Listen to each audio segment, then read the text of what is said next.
Hello friends, daily dictation के लिए channel को सब्सक्राइब कर लें। यह डिक्टेशन 5 सेकंड बाद शुरू होगी।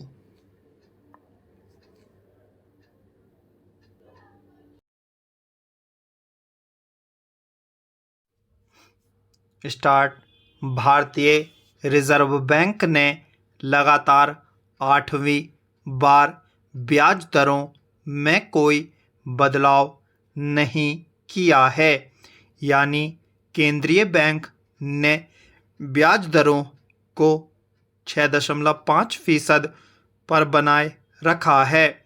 रिजर्व बैंक ने आखिरी बार 4 फरवरी 2023 को दर 0.25% बढ़ाकर 6.5% की थी। 7 जून को आरबीआई के गवर्नर शक्तिकांत दास ने मौद्रिक नीति समिति की 3 दिनी बैठक में लिए गए इस बाबत निर्णय की जानकारी देते हुए ब्याज दरों के यथावत रहने की घोषणा की, यानी मकान, वाहन और अन्य कर्ज महंगे नहीं होंगे। समिति के 6 में से 4 सदस्यों ने ब्याज दरों को यथावत बनाए रखने, जबकि 2 सदस्यों ने इससे अलग राय जताई थी। दरअसल आर्थिक वृद्धि दर मजबूत बनी हुई है, जबकि मुख्य मुद्रास्फीति में नरमी से खुदरा महंगाई में लगातार कमी आ रही है। ईंधन की महंगाई दर में भी कमी जारी है, इसलिए केंद्रीय बैंक के लिए ब्याज दरों को यथावत बनाए रखने में आसानी रही, लेकिन महंगाई की दर के अपेक्षित से ज़्यादा बने रहना सरकार के लिए चिंता का सबब अवश्य है, और वह महंगाई 4% के मानक स्तर पर लाने के लिए बराबर सतर्कता बरत रही है।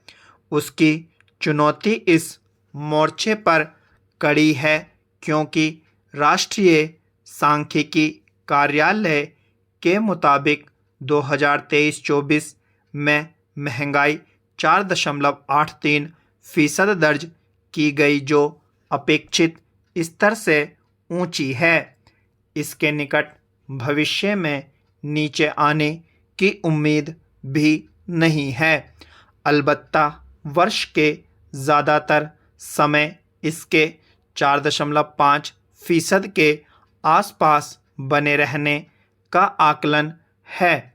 अर्थव्यवस्था की मौजूदा स्थिति में मुद्रास्फीति और आर्थिक वृद्धि की गति के मद्देनज़र रिजर्व बैंक पहले ही पूर्वानुमान लगा चुका था कि मुद्रास्फीति 4.5% के आसपास रहेगी।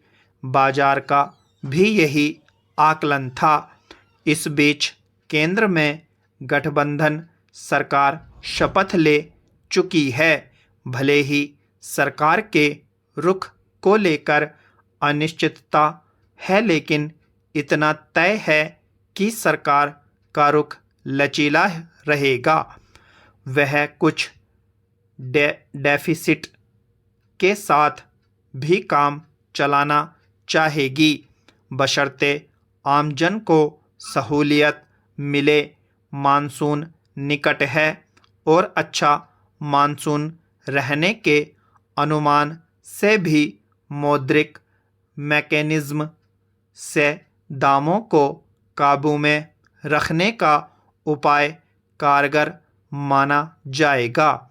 यही कारण है कि रिजर्व बैंक ने मौद्रिक नीति को यथावत रखने के साथ ही मुद्रास्फीति में कमी लाने के प्रति अपनी प्रतिबद्धता जताई है। अलबत्ता केंद्रीय बैंक निकट भविष्य में खाद्य मुद्रास्फीति में किसी भी बढ़ोतरी के जोखिम पर बराबर नज़र रखेगा ताकि मुद्रास्फीति 4% के स्तर पर लौटे। जलवायु वैज्ञानिकों व शोधकर्ताओं के अध्ययन के अनुसार मई में महसूस की गई लू अब तक की सबसे अधिक रही। क्लाइमामीटर के शोधकर्ताओं ने मई में देश में प्रचंड व लंबे समय तक चलने वाली लू प्राकृतिक रूप से होने वाली घटना अल नीनो का परिणाम बताया। इस बदलाव से पता चलता है कि मौजूदा जलवायु में बीते सालों की तुलना में कम से कम 1.5 डिग्री सेल्सियस तापमान अधिक रहा, जबकि वर्षा परिवर्तन में कोई महत्वपूर्ण बदलाव नहीं दिख रहा है। स्टॉप।